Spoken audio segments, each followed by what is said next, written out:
Make me a pallet on your floor. Make me a pallet on your floor. Make it soft, make it low, so my good gal never know. My name is Harry Tuft. I'm 74 years old, and I live in Denver. I run the Denver Folklore Center, which is a retail music shop.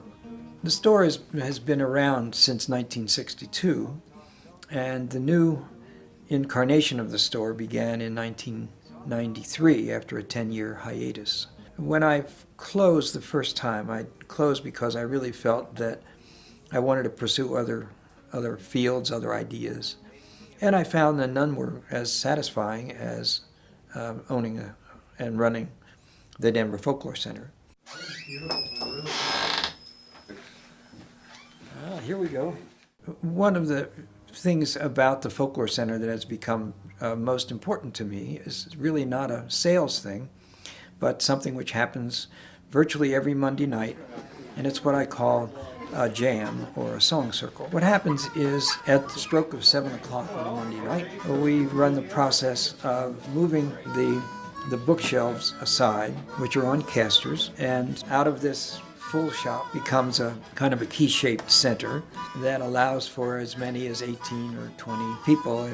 And we sit around, go around in the circle, and people are invited to either do a song of theirs, and when they're doing that, all the rest of us become sort of backup musicians. Put on your red dress, baby, 'cause we're going out tonight. Put on that red dress, baby, 'cause we're going out tonight. It's a very congenial group of folks, and the songs that come out always they always teach me something. I always hear a song that I've not heard of before, or an artist I've not heard of before. So it's as much a kind of a learning experience for me, and it also gives me a chance to try out a song that under no pressure. And that's also true with people who come and say, well, I've been working on this song, it's not really done, but I thought I'd try it anyway. It's very special, and I feel really privileged to have such a talented group of folks who enjoy coming and come on a very steady basis.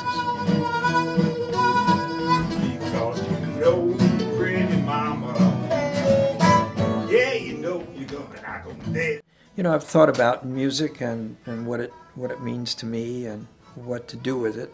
For a time, I thought that maybe I could be a full-time professional musician. I've been fortunate throughout my life that I've been able to make music in a sometimes professional way, but I never had the fire in the belly, so to speak, to be a full-time. And opening the store really was a way of continuing to be involved in music while accepting the fact that I was not going to be a full-time professional. Turn around and say good morning to the night. I've sort of lived life in the middle. Which is to say, I'm pretty happy doing what I'm doing when I'm doing it. I have probably the hardest time starting things and the hardest time ending things. But I'm very happy in the middle, doing whatever it is that I'm doing. And I probably would have been that way if music had been my source of income as well, or something like that. One of the interesting things about the shop that is not, that I don't advertise, is the fact that I have in the shop the first guitar that Mississippi John Hurt was given when he came out of retirement to the Newport Folk Festival. And as far as I know, these strings are the same ones that John Hurt used. We could clean it up and make it all nice and shiny, but that doesn't seem to be appropriate.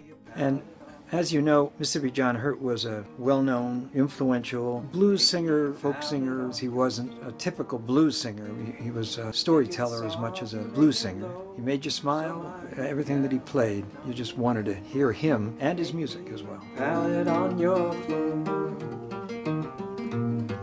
Soft talk don't do a woman no good. You know, with the John Hurt guitar, I've had some interesting things that have happened. Martin Simpson came to do a workshop at the store, and before he took a break, he was talking about guitars and things like that. I told him that I was going to bring him a guitar that had been owned by a folk artist for him to play. And I gave him the guitar, and he he sat down with it and immediately started to play one of the John Hurt songs. That happened at least 3 other times. All those times I did not say a blues artist or anything like that. I just presented the guitar, and all those times John Hurt music emanated, and it gave me shivers every time that it happened. Make me a pallet on your floor.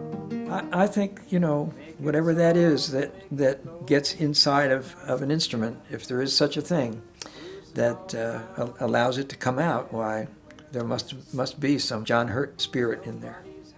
Blues like me,